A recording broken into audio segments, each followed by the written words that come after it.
6 दिन ଦାସବାବୁ ପୁରା ବୁଲିବାକୁ ଯାଇଥିଲେ ଦାର୍ଜିଲିଂ। ତ 6 ଦିନ ହେବ ଆମେ ଦାସବାବୁଙ୍କୁ ଘରେ ହିଁ ଦେଖିବାକୁ ପାଇନଥିଲୁ, ଯାହା ଫୋନରେ କଥା ହେଉଥିଲୁ। ତାପରେ ଏତେ ଦିନ ପରେ ଘରକୁ 6 ଦିନ ଆସିବେ ଯୋଉ ଦିନ ଖାଲି 10 ଥର ଫୋନ୍ କରିଥାଉ କେତେବେଳେ ଆସିବ କେତେବେଳେ ଆସିବ। ଫାଇନାଲି ଦାସବାବୁ ଆସି ପହଞ୍ଚିଲେ। ତାପରେ ମାଆ ଝିଅ ଟିକେ ଏଠି ଗେଲ ହେଇଗଲୁ। ତାପରେ ଦାସବାବୁଙ୍କୁ ପଚାରିଲୁ ତମେ ଆମ ପାଇଁ କ'ଣ ନେଇକି ଆସିଛ?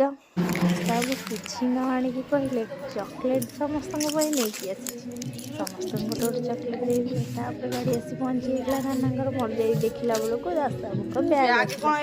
ବ୍ୟାଗ୍ରେ ତାଙ୍କ ଜିନିଷପତ୍ର ଆସିଥିଲା, ଆଉ ଗୋଟେ ବ୍ୟାଗ୍ରେ କ'ଣ ସବୁ କାହା କାହା ପାଇଁ କିଣାକିଣି କରିକି ନେଇକି ଆସିଥିଲେ ଦାର୍ଜିଲିଂର ଶୀତବସ୍ତ୍ର।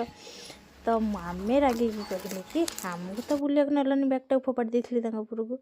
ତାପରେ ବ୍ୟାଗ୍ରେ କ'ଣ କ'ଣ ନେଇକି ଆସିଥିଲେ ସବୁ ଖୋଲା କରିକି ଦେଖିଲା ବେଳକୁ ସମସ୍ତଙ୍କ ପାଇଁ ଜ୍ୟାକେଟ୍ ଶାଲ୍ ଏମିତି ଅଳ୍ପ ଅଳ୍ପ ଜିନିଷ ନେଇକି ଆସିଥିଲେ। ତାପରେ ଦାସବାବୁ ବୁଲି ବୁଲି ପୁରା ବାଧା ହେଇଯାଇଥିଲା, ଟିକେ ସୋରିଷ ତେଲ ରସୁଣ ଘଷା ଖାଇକି